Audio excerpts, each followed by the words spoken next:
The Volanthi Empire had conquered 17 star systems across 3,000 years of war and blood and glory. And Queen Cyrillith, the Unbroken, had never tasted defeat until the humans came. Her people were born warriors. Standing 8 feet tall with scales harder than steel and 4 arms that could tear through metal like paper. And they had crushed every species they encountered beneath their clawed feet. Then humanity appeared at the edge of their territory, small and soft and seemingly fragile. And the Volanthi had laughed at these weak creatures who dared to challenge an empire. The war lasted 3 years, and it was unlike anything the Volanthi had ever experienced. Humans died by the thousands, but they kept coming, and they learned. And they adapted, and they built weapons that made even the mightiest Volanthi warriors hesitate before charging into battle. When the smoke cleared and the bodies were counted, neither side had won, and both sides had lost too much to continue fighting. The diplomats met on a neutral station, and they talked for 6 months before reaching an agreement that would bind the two species together in peace. It was an old tradition among the Volanthi, a political marriage between ruling houses to seal treaties and end conflicts. And humanity agreed to send a consort for the Queen. Cyrillith stood on the landing platform of her palace as the human shuttle descended through the purple clouds of her homeworld. And she wondered what kind of warrior Earth had sent to stand beside her throne. The ramp lowered, and a single figure walked out into the alien sunlight. He was tall for a human, but still a full head, shorter than the smallest Volanthi guard. And his frame was lean where her people were massive, with muscle and armored scales. He wore a simple black suit with no medals or insignia or decoration of any kind. And he carried no visible weapons except for a worn leather case strapped across his back. His hair was dark with streaks of gray at the temples, and his eyes were a calm brown that showed no fear as he approached the most powerful ruler in 17 star systems. Admiral Cathrall leaned toward the Queen and spoke in a voice loud enough for everyone to hear. "This is what humanity sends us. A soft creature with no claws and no fangs and no scales to protect his flesh. They mock us with this insult." Laughter rippled through the assembled court, and the humans simply stood there and waited for it to pass. Queen Cyrillith descended from her platform and circled the human slowly, studying him with all 4 of her violet eyes. He met her gaze without flinching, and that surprised her because most species could not endure the stare of a Volanthi royal without looking away in submission. But she saw no threat in him, and no warrior spirit, and no fire that would make him worthy of standing beside her. He was just a quiet man with gentle hands and a patient expression that seemed almost peaceful. "I am Marcus Cole," he said, and his voice was soft but clear. "I have been sent to fulfill the terms of the treaty, and I am told that I am to be your husband." "You are told correctly," Cyrillith replied, and she let her full height tower over him as she spoke. "But know this, human, you are here as a symbol and nothing more. You will have quarters in the palace and servants to attend your needs, and the title of royal consort to use as you wish." She leaned closer until her face was inches from his. "You will not have power, and you will not have influence in my court, and you will certainly never have my respect or my affection. Do you understand these terms?" Marcus simply nodded his head. "I understand, your majesty." That was all he said, and there was no argument and no wounded pride and no attempt to assert himself or prove his worth. He simply accepted his place and followed the servants when they gestured for him to come with them. Cyrillith watched him go, and she felt something she could not quite name. Not disappointment exactly, but perhaps confusion, and how easily he had surrendered any pretense of importance. "He will cause no trouble," she told her advisors that evening. "He knows his place." The months that followed proved her right in ways that also proved her wrong. Marcus Cole became a ghost in the palace. Present but invisible, noticed but never considered important. Enough to watch, he requested permission to work in the royal gardens. And the court found this baffling because manual labor was for the lower castes, and no royal consort had ever dirtied their hands with soil. But Cyrillith granted the request because it kept him busy and out of her way. He spent his mornings in the garden, growing strange earth plants alongside Volanthi flora. And somehow the alien vegetables thrived in soil that should have killed them. He spent his afternoons in the royal library, reading texts in languages he should not have been able to understand, learning the history and customs and poetry of a people who had been killing his kind just 3 years ago. He spoke softly to the servants who cleaned his chambers and brought his meals. And this disturbed the natural order because no one spoke softly to servants and no one asked about their families or remembered their names. The palace staff began to speak of the strange human who thanked them for their work and who never raised his voice in anger. The nobles continued to ignore him, and the warriors continued to mock him, and the queen continued to pretend he did not exist, except when formal occasions required his presence at her side.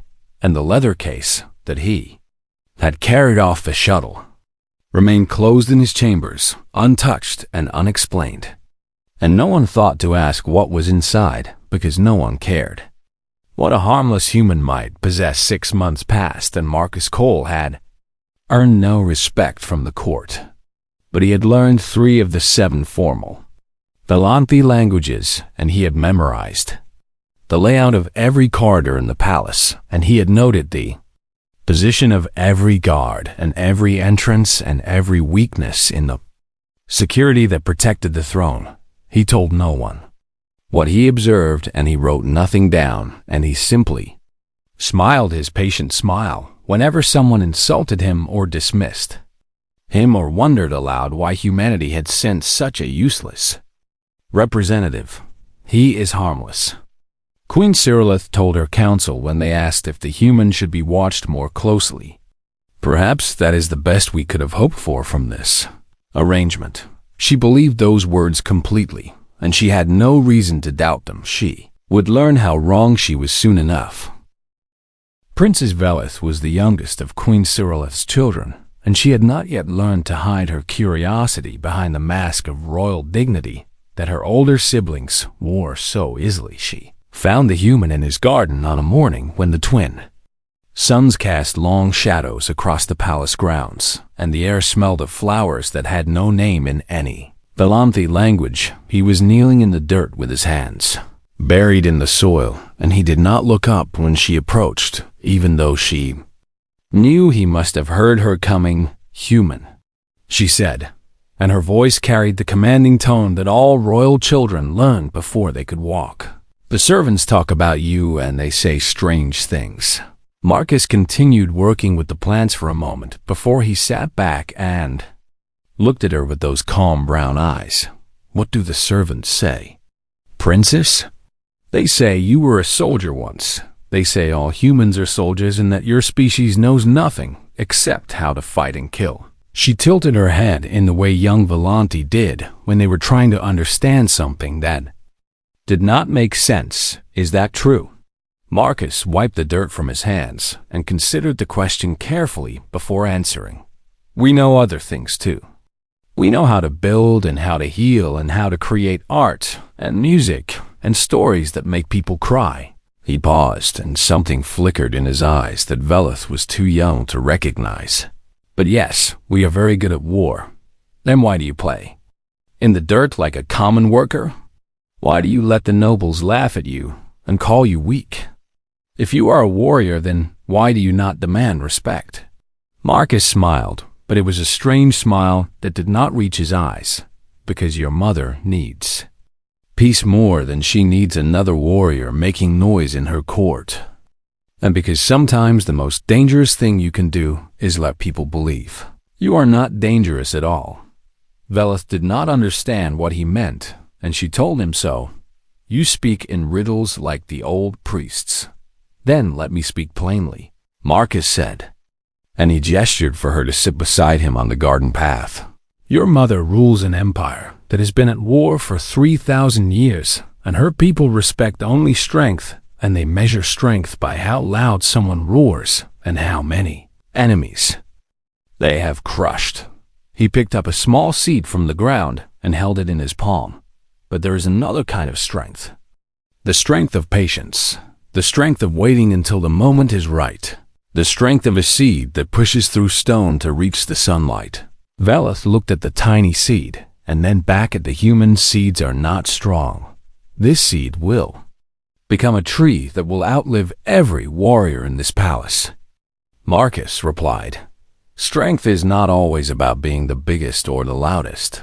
Sometimes it is about being the one who is still standing when everyone else has exhausted themselves.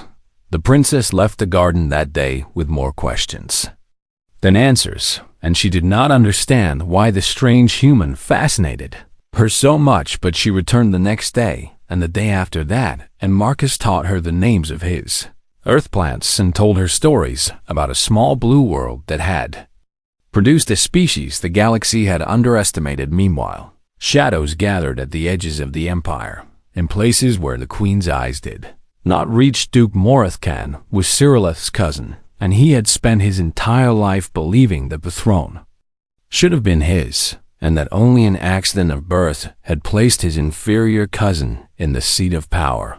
He was not a warrior in the traditional sense, because he preferred to fight with words and schemes and carefully place bribes rather than with blades and claws. For 20 years, he had built alliances in the outer systems, and he had gathered nobles who were dissatisfied with the queen's rule, and he had waited for the right moment to strike. The peace treaty with humanity had given him that moment. Half the empire saw the marriage as a sign of weakness, and they whispered that Cyrillith had grown soft, and that she had surrendered to creatures who should have been crushed. Beneath Volanti boots Morith, Thumb fanned those whispers into flames, and he promised his allies that he would restore the empire to its former glory, and that he would tear up the treaty and finish the war that Cyrillith had been too cowardly to win. But he needed help from outside the empire to succeed. And so he made a deal with the Sketh hegemony. The Sketh were an ancient race who had long coveted the Lanthi space, and they agreed to support the coup in exchange for 3 border systems that would give them access to valuable trade routes.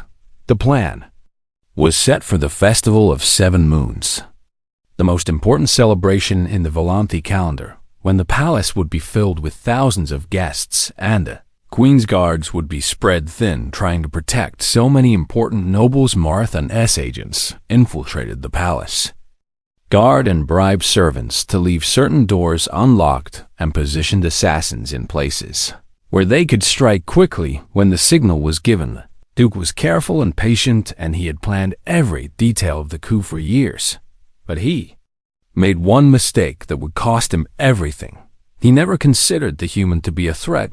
Marcus Cole heard the whispers too, because servants talked, and they had grown comfortable around the quiet human who treated them with kindness and remembered their names.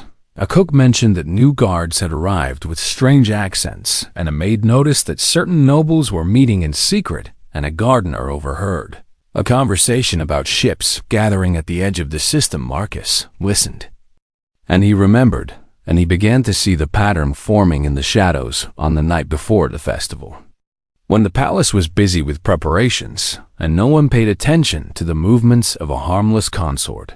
Marcus returned to his chambers and locked the door behind him. He knelt before the leather case that had traveled with him from Earth, and he placed his hands on the worn surface, and he was still for a long moment. Then he opened it. Inside, wrapped in oiled cloth that had been treated to preserve the contents for centuries, lay a blade that had been forged on Earth 400 years ago by a master who had dedicated his life to the art of the sword. It was a katana, straight where Volanthi blades curved, and simple where theirs were ornate, and the edge had been sharpened to a level that seemed impossible. Marcus drew the blade and held it in the darkness, and he felt the weight of it in his hands, and he remembered The years of training and the battles he had fought and the men he had killed. He remembered his father teaching him the forms in their backyard on Earth, and he remembered the day his father had given him this blade and told him that it carried the souls of 15 generations of their family. He remembered the war against the Volanti and the friends he had lost and the enemies he had respected, and the day he had decided that he never wanted to kill again. Not yet. He whispered to the blade. But soon, he wrapped the sword again and returned it to the case, but he did not lock it this time. Tomorrow was the Festival of Seven Moons, and Marcus Cole had a feeling that his days of playing the harmless gardener were coming to an end. The alien queen thought her human husband was harmless until he drew his blade. The Festival of Seven Moons transformed the palace into a sea of light and color and music that could be heard for miles in every direction. Thousands of nobles from across the 17 systems had gathered in the great throne room, and their scales gleamed with ceremonial oils, and their crests were raised high in displays of wealth and status. Servants moved through the crowd carrying trays of exotic foods and drinks, and the air was thick with the scent of perfumes that cost more than most families earned in a year. Queen Cyrillith sat upon her throne in armor that was as much art as protection, and the metal had been shaped to look like flowing water, frozen in place, and it glittered with gems that had been mined from the hearts of dead stars. She was magnificent, and she knew it, and every eye in the room was drawn to her power and her beauty. Beside her in a smaller seat that marked him as consort, but not equal, sat Marcus Cole in the same simple black suit he always wore. "You should have worn the ceremonial garb," Cyrillith murmured without looking at him. "You embarrass yourself, and you embarrass me. I prefer to be comfortable, Your Majesty." She made a sound of contempt and returned her attention to the celebration. Marcus did not watch the celebration. He watched the room. His eyes moved from guard to guard, and he noted which ones stood where they should, and which ones had shifted to positions that made no tactical sense unless they were planning something. Counted the exits, and he measured the distances, and he identified 12 warriors wearing the colors of Duke Morath Khan, who had positioned themselves in a loose circle around the throne.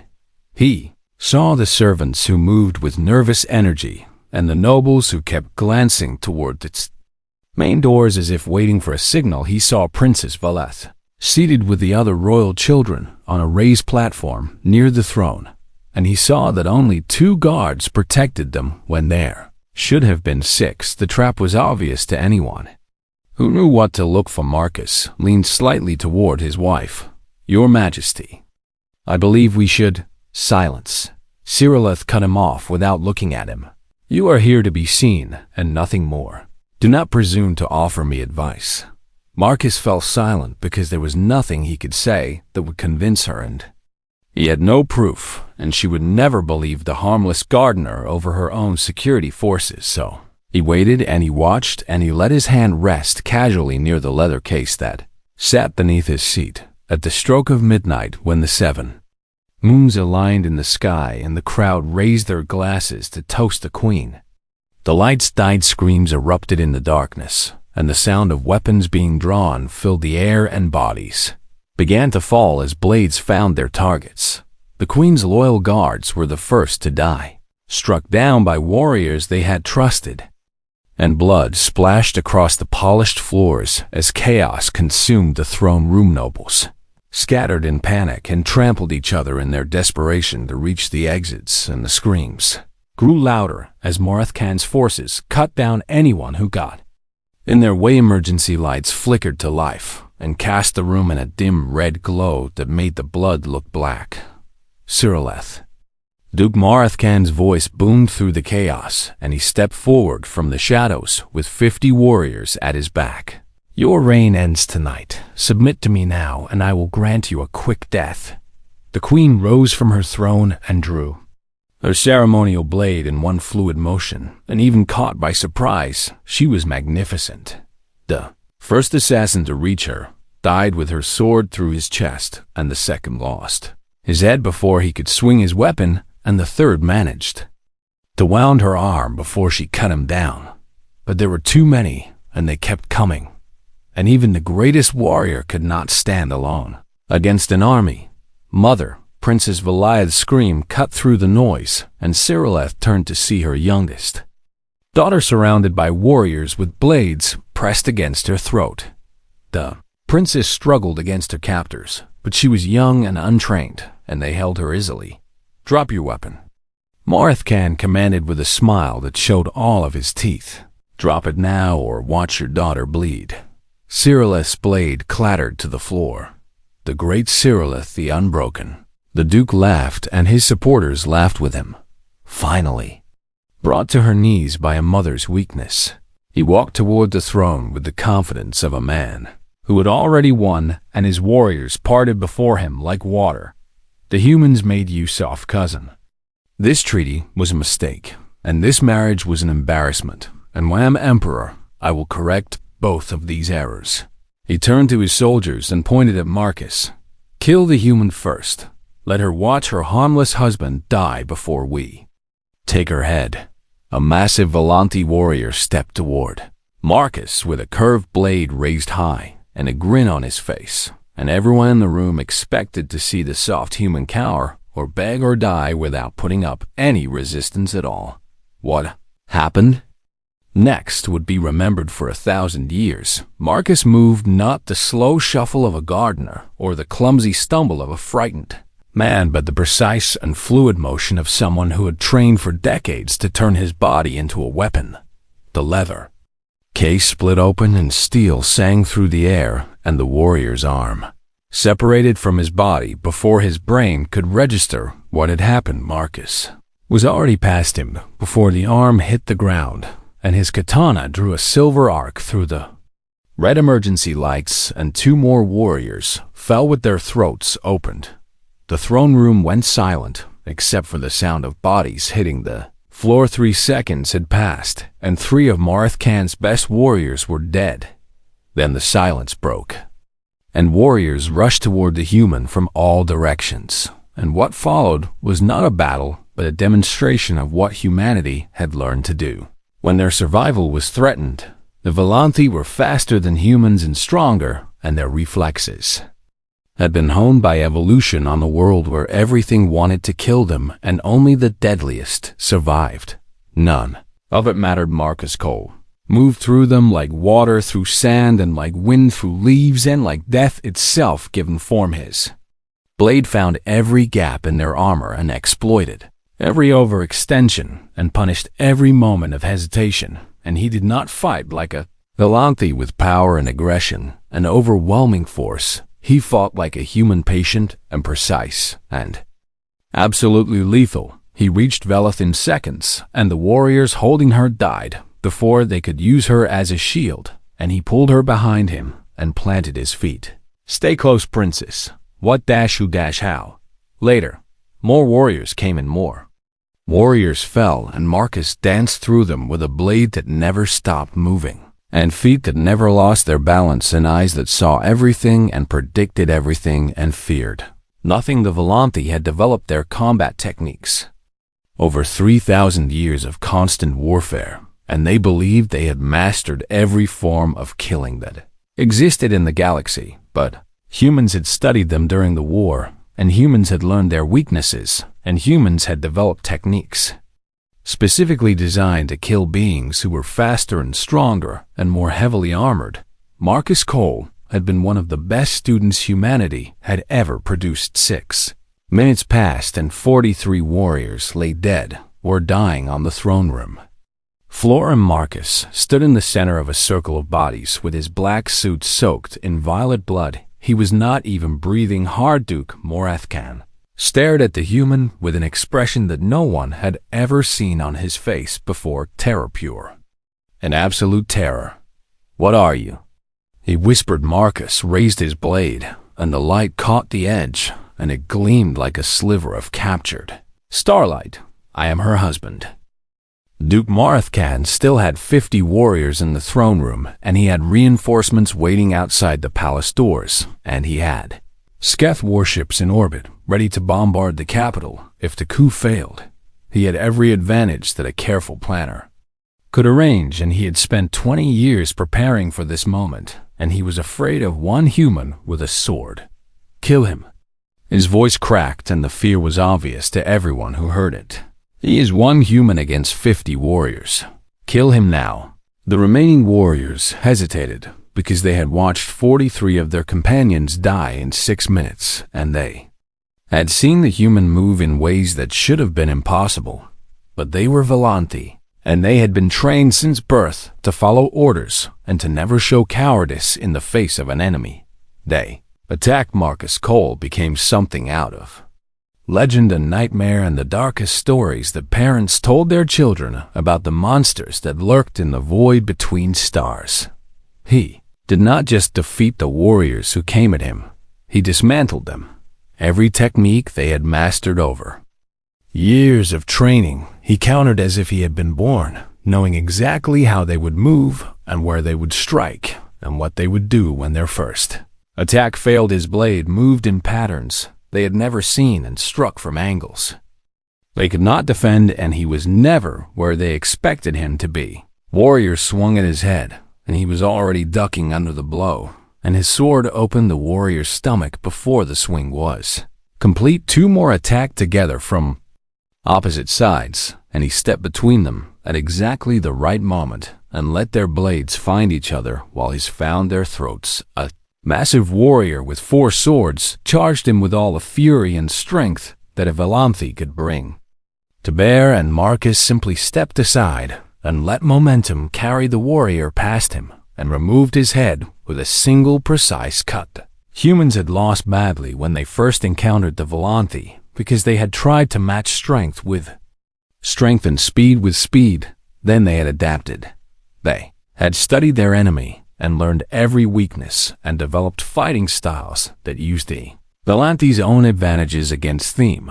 Volanthi warrior expected resistance, and they threw their full strength into every attack because they had never faced an opponent who would simply not be there when the blow landed. Marcus gave them nothing to hit, and he punished every overcommitment, and he turned their power into their downfall. Last warrior fell, and Marcus stood in silence with violet blood dripping from his blade and pooling on the floor around his feet. Duke Marthcan backed away until he hit a pillar and could retreat no further, and his hand fumbled for the communicator at his belt. Sketh command, this is Morathcan, begin bombardment immediately. Burn the palace. The katana moved faster than the eye could follow, and the Duke's hand separated from his wrist, and the communicator clattered to the floor in a spray of blood. Morathan screamed and clutched the stump where his hand had been, and Marcus kicked the communicator away and placed the edge of his blade against the Duke's throat. You will call off your ships, Marcus said, and his voice was quiet and calm and utterly without emotion. You will confess your treason before the court, and you will spend whatever remains of your life in the Queen's mercy. You think this changes anything? Morathcan gasped through his agony. I have allies across the Empire, and I have armies waiting for my signal, and the Sketh will. The Sketh will do nothing. A holographic display flickered to life in the center of the throne room, and a human woman in military uniform appeared with Admiral's insignia on her shoulders. Admiral Chun, Marcus said without taking his eyes off his captive. Your timing is excellent as always. We try to be punctual, Commander Cole. The Admiral's image smiled, but there was no warmth in it. The Sketh hegemony has been informed that any hostile action against Volanthi Prime will be considered an act of war against the United Earth Commonwealth. Their fleet is withdrawing as we speak, Commander Colking. Cyrileth had watched everything in stunned silence from the moment Marcus drew his blade, and she had not moved, and she had not spoken, because she could not find words for what she had witnessed, but she found them now. You are a military officer. Marcus finally lowered his blade and turned to face her, and she saw something in his eyes that she had never seen before, weariness and sorrow, and the weight of memories that no one should have to carry. He said. I retired from service after the war, and I took up gardening because I wanted to grow things instead of destroying them. It was supposed to be peaceful. Then why did you agree to this marriage? Why did you pretend to be harmless for all these months? Why did you let everyone believe you were weak? Marcus was quiet for a moment, and he looked at the carnage around them, and at the blood on his hands, and at the blade that had been in his family for 400 years. Because humans have fought enough wars. He said at last, because my species is very good at killing, and we hate ourselves for it. Because I hoped that I could live out my life planting flowers and reading poetry, and never having to pick up a sword again. He met her 4 violet eyes, and he did not look away. I hoped I would never have to show you what we really are. Cyrillith stepped down from her throne and walked through the bodies of the fallen until she stood before him. And she was still taller than him and still more physically imposing, but something had changed between them. Why are humans Marcus Cole? He did not hesitate because he had thought about this question for his entire life, and he knew the answer, even though he wished it was different. We are the species that learned to kill gods and chose to plant gardens instead. We are the children of a death world who crawled into the stars carrying the memory of every war we ever fought and every atrocity we ever committed. His voice dropped to barely a whisper. We are very good at violence, and that is why we work so hard to be good at everything else. Because we know what we are capable of, and it terrifies us. Princess Valeth pushed through the crowd and ran to Marcus and threw her arms around him, and he held her with one arm while the other still gripped his bloody sword. You saved me, she said into his chest. You saved all of us. I did what I had to do, princess. I did what any human would do to protect the people they care about. Cyrillith watched her daughter embrace the human who had been dismissed and mocked and ignored for 6 months, and she felt something shift in her understanding of the galaxy and the creatures who lived in it. The treaty, she said slowly. The marriage. It was never about making peace between equals, was it? Your people knew exactly what they were doing when they sent you. Marcus gently released Valeth and turned to face the queen again. Humanity wanted peace, and we knew that the only way to have peace with the Volante was to be close enough to protect you from the threats you could not see. I was sent here to be your shield, not your sword, but I was always ready to be both if necessary. And your government knew about the coup. We suspected. The Sketh have been making deals in the outer systems for years, and we knew Morith Khan was ambitious. Admiral Chun has had a fleet standing by for 3 months waiting for the signal. Cyrillith should have been angry that humans have been spying on her. Empire and manipulating events from behind the scenes, but she looked at the bodies of the traitors who had tried to kill her and her daughter, and she looked at the human who had saved them both, and she found that she could not summon any anger at all. You could have let the coup succeed, she said. You could have escaped in the chaos and returned to Earth and let the Volante tear themselves apart. I could have, Marcus agreed. But that is not what humans do. We do not abandon the people we have sworn to protect, even when those people do not believe they need protection. He finally cleaned his blade on the cloak of a fallen warrior and returned it to its case. I am your husband, your majesty. For better or for worse, until death do us part. I believe those were the terms of our agreement, for the first time since the marriage had been announced. Queen Cyrillith the Unbroken smiled at the human who stood before her. The aftermath of the failed coup reshaped the Volante Empire in ways that no one could have predicted. Duke Morith Khan was tried before the full assembly of nobles, and he confessed to every detail of his conspiracy, because the alternative was facing the human again, and even execution seemed preferable to that. His co-conspirators were hunted down across 17 star systems, and their houses were dismantled, and their holdings were distributed to those who had remained loyal to the Queen. The Sketh hegemony sent formal apologies and paid massive reparations, and their ambassador trembled visibly whenever he was in the same room as Marcus Colbert. The greatest change was in the story that spread from world to world across the galaxy. The soft human who tended gardens and spoke kindly to servants had killed 43 elite Palanthi warriors in 6 minutes, and he had died to protect a queen who had dismissed him as harmless and a stepdaughter who had mocked him as weak. The galaxy had thought it understood humanity, and now it realized that it had understood nothing at all. On the night after the festival, Queen Cyrillith found Marcus in his garden. The twin moons cast silver light across the plants, and he was kneeling in the dirt as he always did, with his hands buried in the soil that he loved. "You are still gardening," she said. "Plants do not care about politics or coups or the blood on my hands. They simply grow toward the light, and that is a kind of wisdom I find comforting." She knelt beside him, and her ceremonial robes dragged through the dirt, but she did not care. It was the first time she had ever lowered herself to his level. "My advisors want to renegotiate the treaty with Earth. They believe your people have been deliberately understating your capabilities, and they are worried about what else you might be hiding." "We have been hiding many things," Marcus admitted without looking up from his work. "It is a survival strategy that our species learned long ago. The more dangerous something appears, the more others want to destroy it before it becomes a threat. So we keep our teeth hidden until we have no choice but to use them. And your teeth are very sharp. Sharper than you know, your majesty. Sharper than anyone in this galaxy knows." Cyrillith was quiet for a long moment, and she watched his hands moving through the soil with a gentleness that seemed impossible for someone who had killed so efficiently just hours ago.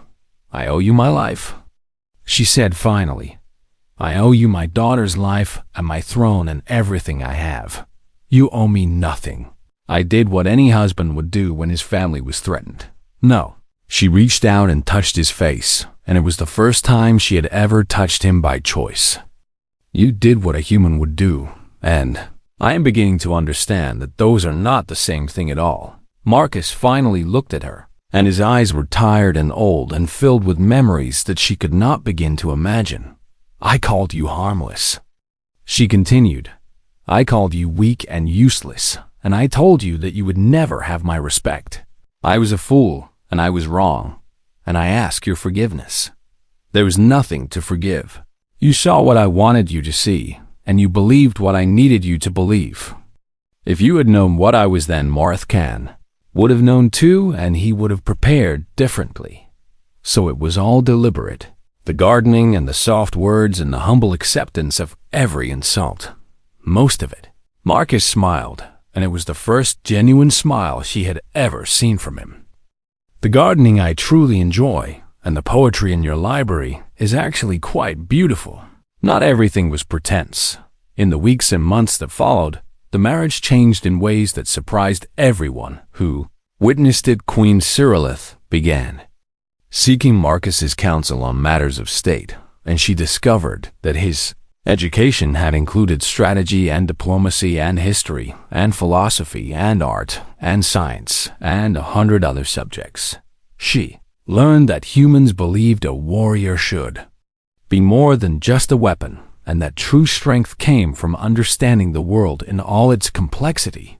She learned that Marcus's father had died in the war between their species, killed in a battle that Marcus himself had fought in, and that he had still chosen to pursue peace instead of revenge. She learned that humans were not gentle because they were weak, but because they had seen what they were capable of, and they had decided to be better. Princess Velith became Marcus's shadow, and she demanded that he teach her the fighting techniques that had saved her life. He refused to teach her how to kill, but he taught her how to see. He taught her how to read a room and identify threats before they became dangerous, and how to position herself for advantage, and how to understand what people wanted by watching how they moved and spoke. The most important battles are won before the first blow is struck. He told her, a warrior who must fight has already failed at the most crucial part of warfare. The girl who had once mocked the soft human now treated him as the wisest teacher she had ever known. The Valanthi Empire entered a new era under the poisoned guidance of its queen and her human consort conquest. gave way to careful expansion and diplomacy, backed by strength rather than strength alone.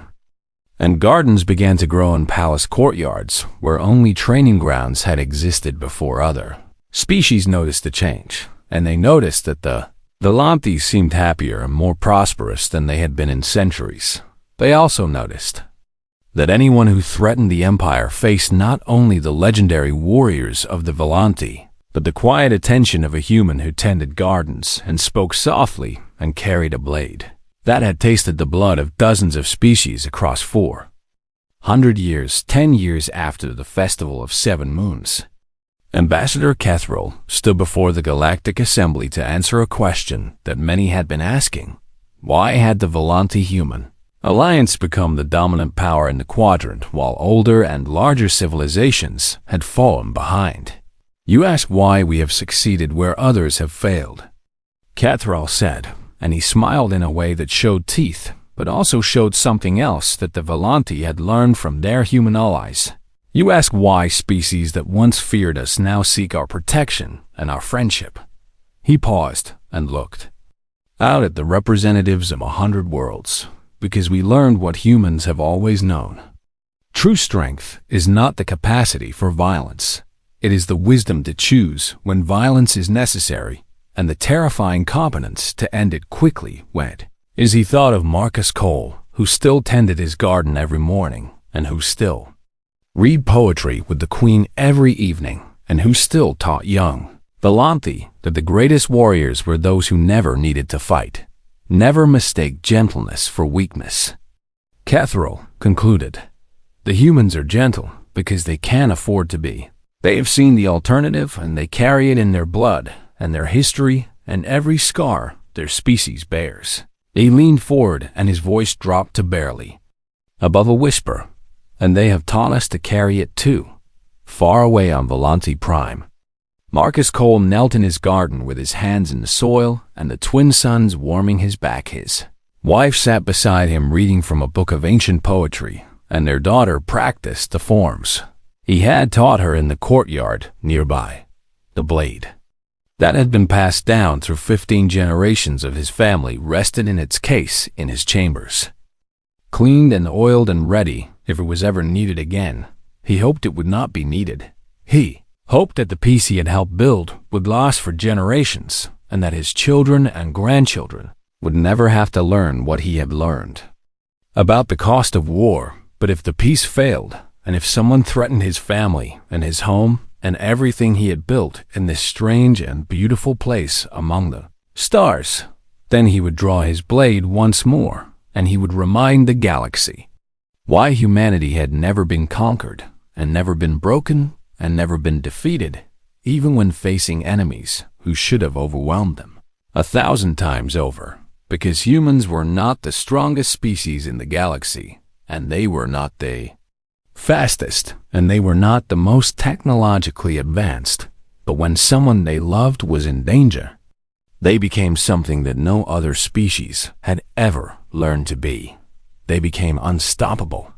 And that was the truth that the alien Queen had finally learned about her human husband. He was harmless right up until the moment he was not, and when that moment came, there was nothing in the universe more dangerous than a human with something to protect. The end.